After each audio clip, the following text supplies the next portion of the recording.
Hello প্রিয় বন্ধুরা, তো এই যে চলে আসলাম কপোতাক্ষ নদে এবং এই নদের চারপাশটা মানে পাট খেতে ভরা দেখতে পাচ্ছেন। সেই সাথে খুবই সুন্দর একটা জায়গা। আমাদের কপোতাক্ষ নদ সত্যি অনেক সুন্দর একটা জায়গা। তো আপনারা দেখতে থাকুন এবং সঙ্গেই থাকুন শেষ পর্যন্ত।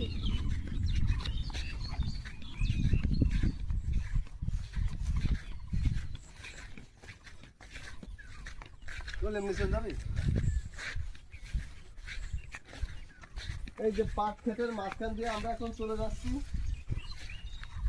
বাড়ির দিকে। ইতিমধ্যে আমরা পাট ক্ষেতের মাঝখান দিয়ে চলে যাচ্ছি, দুই পাশে শুধু পাট আর পাট। এই যে ডাঁঠা লাগাইছে, ডাঁঠা দেখেন, বাংলার তরকারি ডাঁঠা। এ পাশে ভেন্ডি হয়েছে, এই যে ভেন্ডি তুলতে আসলাম। ভেন্ডি ঢেঁড়স যা কোনো সমস্যা নেই। তারপরে এই যে গাছ লাগাইছে, ঘাস কি চমৎকার গাছ হয়েছে দেখেন, অসাধারণ।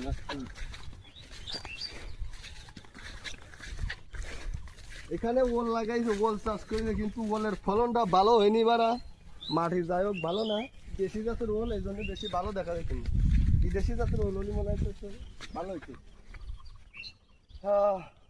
ঠিক আছে বাজি, পুরে বাজি।